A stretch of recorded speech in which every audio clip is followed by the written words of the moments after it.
The plains were silent. Then the wind began to sing, a low, endless howl rolling across white fields that stretched farther than sight itself. No firewood, no sound but the wind. Yet inside that small lodge, someone was warm.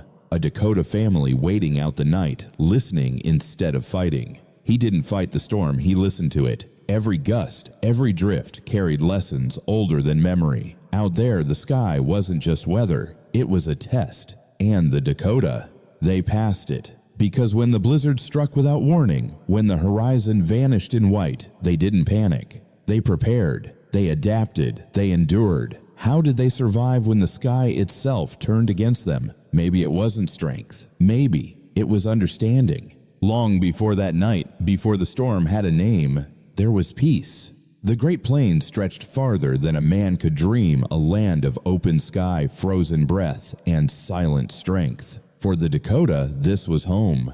Wide, harsh, honest.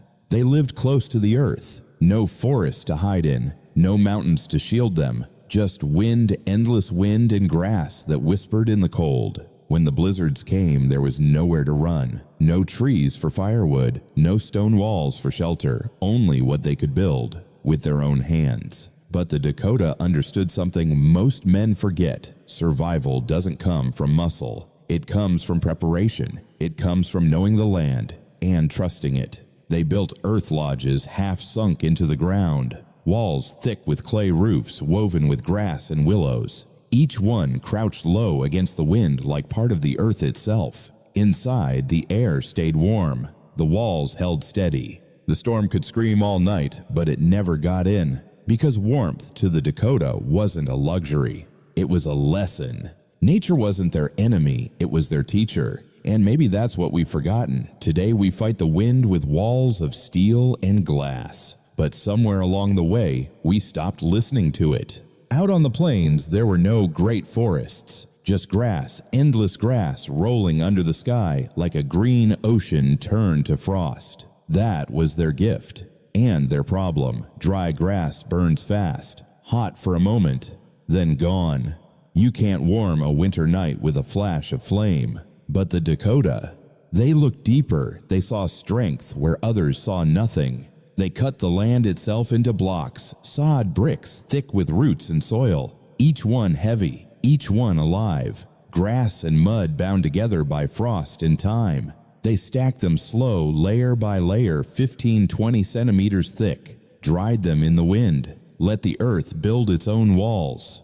The result, a house that didn't burn, didn't freeze, didn't fall. The wind hit and the wall just sighed. Inside, warmth lingered like breath under a blanket. Quiet, constant, honest. The plains had taught them this. The softest thing can hold the hardest line. Grass, humble and silent, had become a shield. And maybe that's how survival works. Not by fighting harder, but by holding together. Because when you think about it, people aren't so different. Alone we bend. Together we stand. Out on the plains, trees were a luxury. You could ride for days and never see one tall enough to burn. No branches, no firewood, no comfort when the cold rolled in. But the Dakota had buffalo, and buffalo meant life, food, tools, clothing, even fire. They learned to burn what the herds left behind, buffalo chips, dried in the sun, packed by the wind, stacked like humble bricks of heat.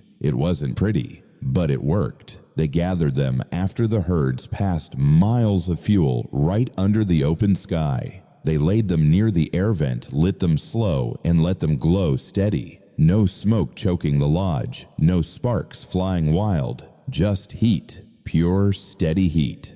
And when the snow piled high outside, that warmth was gold. A fire without wood, a meal without fear, a night survived. Out there, they didn't waste a thing. Every piece of the buffalo mattered, even what others turned away from. Because sometimes the things we scorn are the things that save us. Out on the plains, they called it fuel. Today, we'd call it waste. Maybe that's the difference. They saw value. We see garbage. But energy, real energy, has always been about respect. On the northern plains, warmth wasn't about fashion. It was survival. They had no bear hides like the tribes up north, no wool like the seafaring Vikings, just what the land gave deer, rabbit, prairie weasel, light creatures built for the wind. When the blizzards came, the cold didn't knock politely. It cut through skin. It froze breath before it left your lips. So the Dakota learned to dress the way the plains breathed in layers, every layer with a purpose, every stitch with reason. Deerskin on the outside, tough and windproof, rabbit fur beneath, soft and warm as a heartbeat, and sinew dried and twisted, holding it all together. They didn't need armor, they needed balance. The outer skin blocked the wind, the inner fur trapped the heat, and the space between that invisible gap was what kept life inside. When they walked into the storm, their clothes didn't fight the wind, they flowed with it, light, flexible, silent, as if the land itself had dressed them. That's why they could travel miles through whiteout and still move easy, still breathe steady. Theirs was warmth born from design, not excess, because the secret wasn't wearing more, it was knowing how. They understood their layers, the same way they understood the seasons. Today we pile on jackets, zippers, insulation, and still we shiver. They wore only what mattered and felt everything that did. Sometimes there was no time to run. The storm came faster than footsteps could carry. The horizon vanished. The world turned white. No village, no lodge, just a man, the wind, and the open plain. The air cut like glass, sharp, invisible, merciless. A breath too long could cut like glass.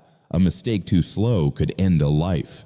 But the Dakota knew if the wind was the enemy, then snow was the ally. They didn't flee from it. They shaped it. They carved the blizzard itself into shelter. With bare hands and bone tools, they packed snow into a curve, a wall, bending with the wind instead of against it. They lay close to the ground, wrapped in hides, and pulled their cloak tight over the gap. No roof, no fire, just form.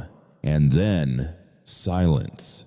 The wind passed overhead, screaming at the world, but never finding them. Inside, breath thickened. Warmth gathered. They waited, they listened, they lived. 3 things saved them that night: calm hands, quiet minds, moving snow. Because survival isn't always about fighting nature, sometimes it's about letting her hold you. They learned that snow, the same cold that kills, can also protect. It's not the enemy, it's the teacher. It's the blanket you never expected, but one you'd never forget. Today we see snow as danger. Back then they saw it as faith, a soft white wall between death and another sunrise. Fire was sacred but fleeting. One gust, one careless blink, and the heat was gone. The Dakota knew. Warmth wasn't in the flame. It was in what the flame left behind. When they burned their fire low, they didn't waste its last breath. They fed the coals with stones, smooth ones from the riverbed. Not cracked, not brittle. Stones that had felt the current. Stones that remembered warmth. They buried them in the embers, let them drink the fire slow. When they held the warmth deep inside, they lifted them careful, patient, and slid them beneath the bedding of hides. 1, 2, 3. Heat spread like a heartbeat. The storm outside screamed, but under the furs, warmth lived. All night, no firelight. No smoke, just quiet heat. It was a rough kind of magic, simple, ancient, perfect. And in that glow, they could rest, dream, and wait for dawn. Because warmth doesn't just come from fire, it comes from what holds it. The stone remembered. The earth gave back. Even after the flames died, the heat stayed quiet, loyal, enduring. Just like memory, just like love. Sometimes the strongest warmth is what remains after everything else is gone. When the storm ended, silence fell. Across the plains, white and endless, there were bodies frozen where they ran. Most were settlers, men who had fought the wind. The Dakota didn't fight. They endured. They had no steel, no modern tools, but they had something rarer: stillness. When the blizzard came, they didn't run from it. They read it. They listened. They bowed low, found the hollow where the wind was weakest, and waited. Their bodies slowed. Their breath matched the rhythm of the earth. Every inhale survival, every exhale surrender. Out there, panic was death. Calm was life. They knew that fear burns faster than fire and dies colder, so they let it pass. And when the storm roared loudest, they stayed silent. Because sometimes stillness is the strongest kind of movement, and calm is the warmest kind of fire. That's what kept them alive, not strength, not luck, but faith. Faith that if they stayed grounded, the wind would pass. And it did. Survival isn't just skill, it's belief. The quiet certainty that you will see the morning. Today, our storms look different. Deadlines, noise, fear. But the lesson hasn't changed. The calm mind still wins the storm. Always has. Always will. When the storm was over, the world was quiet again. The wind stopped shouting. The snow stopped biting. Only the plains remained calm, endless breathing. The Dakota didn't fight the storm. They became part of it. They watched the wind, listened to the snow, and moved when the world allowed it. They didn't conquer nature. They understood it. They survived not by force, but by rhythm. Every breath, every silence, every choice in harmony with the earth that raised them. While others cursed the wind, they learned its voice. While others feared the snow, they trusted its pattern. And when fear froze men's hearts, they stayed still, because the Dakota knew peace is stronger than panic. Stillness is sharper than steel. And calm, that quiet, steady calm, is what keeps the fire alive when everything else fades. Sometimes, warmth isn't about heat, it's about peace.